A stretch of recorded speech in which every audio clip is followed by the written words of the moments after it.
Bapak Ibu, saudara-saudari dan teman-teman muda yang terkasih, ada banyak orang mengatakan, bahkan mungkin ungkapan yang seringkali kita dengar, bahwa siapa yang memberi akan menerima. Barang siapa memberi akan menerima. Itu sesuatu yang tentunya lumrah. Dengan ungkapan ini kita digambarkan bahwa siapapun yang akan memberi pada saatnya nanti juga akan menerima, meskipun kadangkala tidak datang dengan cepat. Dan hari ini kita juga menyaksikan bagaimana Yesus yang memberi. Ia memberi kesembuhan, ia memberi bantuan untuk mengusir roh jahat. Kalau kita lihat tadi bagaimana seorang perempuan yang disembuhkan karena sakit demam, dan juga digambarkan ada banyak orang yang menderita sakit dan kerasukan setan disembuhkan, dan akhirnya Yesus menerima kasih dari banyak orang. Ia diterima oleh banyak orang dengan kehadirannya yang berbuat baik. Ia memberi, banyak orang yang mengasihi. Tetapi apakah dalam hidup kita, dalam kamus hidup kita, kita sudah siap untuk berbagai kemungkinan, bahkan kemungkinan yang buruk yang tidak kita harapkan? Misalnya, kita sudah memberi, tetapi kita tidak menerima.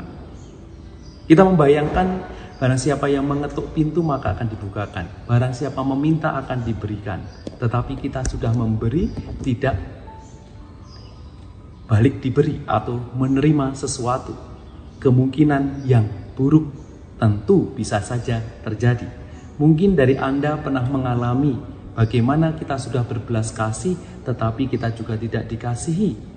Kita sudah memberi tetapi kita juga tidak menerima. Kita sudah berbaik hati tetapi kita tetap dicuekin. Kita sudah menyapa dengan ramah tetapi kita ditanggapi dengan ketus. Atau berbagai situasi yang lain yang rasanya membuat kita kalau tidak bersabar hati akhirnya menjadi sakit hati.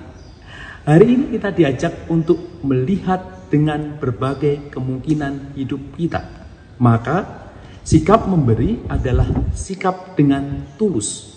Sikap memberi adalah sikap yang mau berkorban dan tanpa harap kembali. Memberi saja. Dan tidak usah kemudian ada kamus harapannya kembali lagi atau kemudian balik diberi lagi. Kalau seperti itu, kita tidak siap dengan kemungkinan yang terburuk.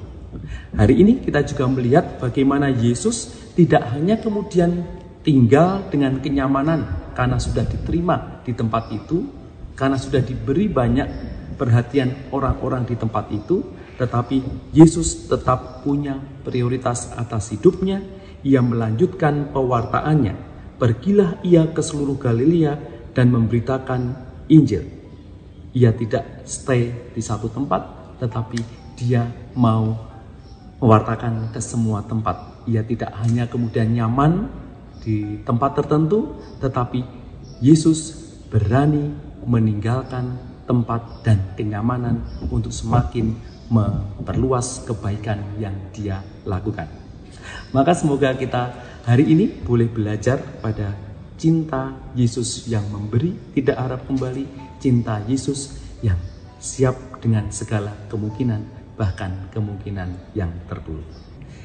Mari kita berani memberi dan tidak usah berharap kembali. Siaplah dengan segala kemungkinan, bahkan kemungkinan terburuk. Bersyukur kalau yang kita beri akhirnya juga memberi atau kita akhirnya menerima. Tetapi segala kemungkinan bisa terjadi. Tuhan memberkati.